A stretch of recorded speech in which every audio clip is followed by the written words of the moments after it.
செங்கல்ல இருந்து சுண்ணாம்பு வரைக்கும் கஸ்டமருக்கு நாம தானே கேரண்டி. கான்ட்ராக்டர் குமார் மாதிரி ஆளுங்களுக்கு தான் ஜிபிஆரின் டிஎம்டி கம்பிகள்.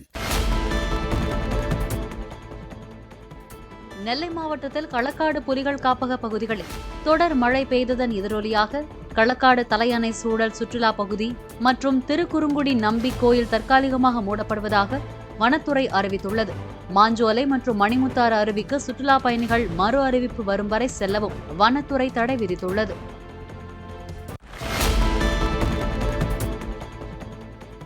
ஸ்ரீபெரும்புதூரை அடுத்த தண்டலத்தில் உள்ள தனியார் பொறியியல் கல்லூரி விடுதியில் ஆந்திர மாநிலம் கடப்பாவை சேர்ந்த ராமையா புகழா என்ற மாணவர் ஒயரால் மின்விசிறியில் தூக்கில் தொங்கிய நிலையில் சடலமாக மீட்கப்பட்டார்.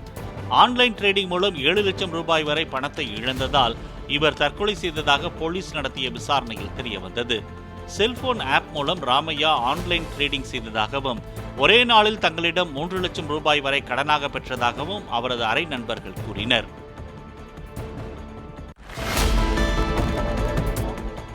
திருப்பதி கோவிந்தராஜ சுவாமி கோயில் வருடாந்திர பிரம்மோற்சவத்தின் 2ஆம் நாள் இரவு அன்னவாகனத்தில் சரஸ்வதி அவதாரத்தில் எழுந்தருளி கோவிந்தராஜ சுவாமி பக்தர்களுக்கு காட்சியளித்தார்.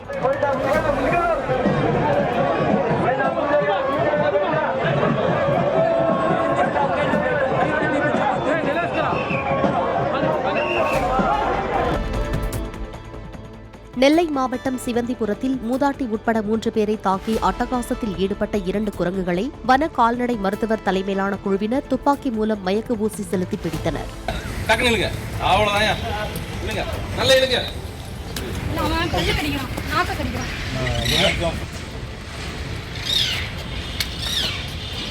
பாபநாசம் மேற்கு தொடர்ச்சி மலைப்பகுதியில் உள்ள வெள்ளை மந்தி உள்ளிட்ட பல்வேறு இனக்குரங்குகள் அருகில் உள்ள சிவந்திபுரம், விகேபுரம் உள்ளிட்ட குடியிருப்பு பகுதிகளில் சுற்றித் திரிவதாக கிராம மக்கள் அச்சம் தெரிவித்தனர். சென்னையை அடுத்த ஆவடி ரயில் நிலையத்தில் ரயிலுக்காக காத்திருந்த தம்மை இருப்பு பாதை போலீசார் பிடித்துச் சென்று அடித்து சித்திரவதை செய்ததாக ஐசிஎஃப் நிறுவன ஒப்பந்த தூய்மை பணியாளராக பணியாற்றும் இளைஞர் வசந்தகுமார் தெரிவித்தார். வழக்கம் போல பணிக்கு ரயிலில் சென்ற அவர் சரியான நேரத்துக்கு செல்ல முடியாததால் விடுப்பு எடுத்துக்கொண்டு ஆவடியில் உள்ள நண்பரை பார்க்க சென்றதாக கூறினார். பின்னர் வீடு திரும்புவதற்காக ஆவடி ரயில் நிலையத்தில் காத்திருந்த போது போலீசார் தன்னை பிடித்துச் சென்றதாக வசந்தகுமார் தெரிவித்தார். 2 கையை கட்டிட்டு நடுவில் பைப் 2 கையை கட்டி பின்னாடி பைப்பை வச்சுட்டு 2 மணி நேரமாக நடிக்கிறாங்க சார். அசிங்கமாக கேட்குறாங்க. சார் என்னை விட்டுருங்க, நான் எதுவுமே பண்ணல, எனக்கு ஒரு ஃபோன் கூட அப்போனா உன்னை விட்டுறேன், இந்த எல்லாம் விட மாட்டேன், இன்னும் எல்லாம் சாயங்காலம் முட்டை வச்சுன்னு தான் இருப்பேன் சார். எல்லாம் முடியல சார், தண்ணினா கொடுங்க சார் கொஞ்சம் குடிக்கிறதுக்கு கேட்டால் தண்ணி கூட கொடுக்கல எனக்கு. ராணிப்பேட்டை, திருப்பத்தூர், வேலூர் மாவட்ட இளைஞரணி அமைப்பாளர்கள் மற்றும் துணை அமைப்பாளர்களுடன் அமைச்சரும் இளைஞரணி செயலாளருமான உதயநிதி ஸ்டாலின் ஆலோசனை நடத்தினார். நாடாளுமன்ற தேர்தலில் நிர்வாகிகளின் செயல்பாடுகள் நல்ல முடிவை தரும் பட்சத்தில் அவர்களுக்கு உரிய அங்கீகாரம் வழங்கப்படும் என்றும் பணி செய்யாத நிர்வாகிகள் மீது நடவடிக்கைகள் இருக்கும் என அவர் கண்டிப்பு காட்டியதாக தகவல் வெளியாகியுள்ளது. காரைக்குடிக்கு அருகே உள்ள கல்வெட்டு முனீஸ்வரர் கோயிலில் ஊர் ஒற்றுமையை வேண்டி கிடாவெட்டு பூஜை நடத்தப்பட்டது. 25 கிடாய்களும் 100 சேவல்களும் பலியிடப்பட்டு தயாரிக்கப்பட்ட கறி விருந்தில் சாதி வேறுபாடின்றி அனைவரும் கலந்து கொண்டனர்.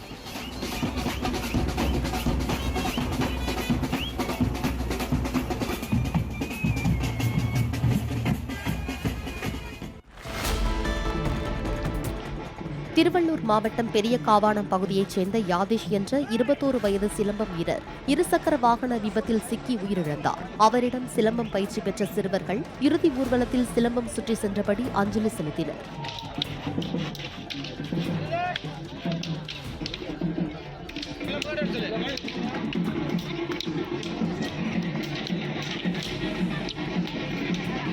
சிலம்ப போட்டிக்கு சென்றுவிட்டு நண்பருடன் பைக்கில் திரும்பிய போது இருட்டில் வேகத்தடையை கவனிக்காமல் அவரது நண்பர் வாகனத்தை இயக்கியதால் பின் இருக்கையில் தலைக்கவசம் அணியாமல் அமர்ந்திருந்த யாதேஷ் கீழே விழுந்து தலையில் பலத்த காயம் ஏற்பட்டு உயிரிழந்ததாக கூறப்படுகிறது.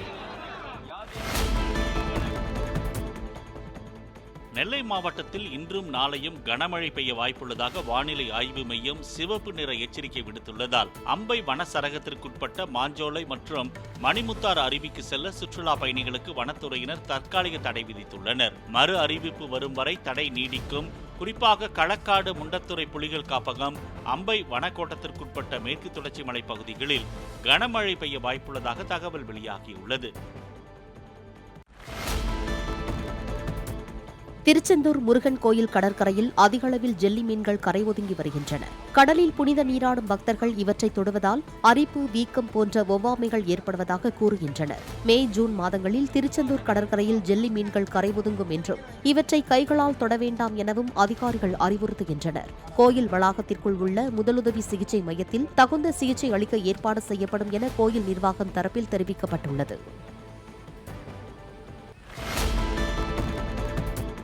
ராசிபுரம் பழைய பேருந்து நிலையத்தில் ஈரடுக்கு வாகன நிறுத்தத்துடன் கூடிய வணிக வளாகம் கட்டப்பட உள்ள இடத்தில் மாவட்ட ஆட்சியர் உமா ஆய்வு மேற்கொண்டார்.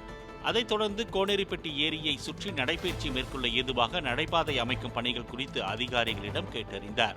இதை ஃபுல்லாக தூள் வரணும் இந்த பகுதியை, அப்புறம் இதை ஃபுல்லாக ஸ்ட்ரென்தன் பண்ணணும், லைட்டு போடணும், உங்களுக்கெல்லாம் உட்கார்றதுக்கு ஸ்டோன் பெஞ்சு, அதுக்கப்புறம் க்ரீனரி வைக்கணும். அது நான் இன்னும் ஃபாரஸ்ட் டிபார்ட்மெண்ட்லேயும் சொல்லி நிறைய பண்ணி தர சொல்கிறேன், நிறைய க்ரீனரி போட்டு தர சொல்கிறேன். அப்புறம் சிசிடிவி கேமரா, காம்பவுண்ட் வால், அப்போ தானே நீங்கள் பெண்கள்லாம் தைரியமாக போய் பண்ண முடியும். சென்னையிலிருந்து செங்கோட்டை வழியாக திருவனந்தபுரத்திற்கு சுமார் 30 ஆண்டுகளுக்கு பின்னர் இயக்கப்பட்ட வாராந்திர சிறப்பு ரயிலுக்கு செங்கோட்டையில் வர்த்தக சங்கம் மற்றும் ரயில் பயணிகள் வரவேற்பு அளித்தனர். செங்கல்ல இருந்து சுண்ணாம்பு வரைக்கும் கஸ்டமருக்கு நாம தானே கேரண்டி. கான்ட்ராக்டர் குமார் மாதிரி ஆளுங்களுக்கு தான் GBRன் TMT கம்பிகள்.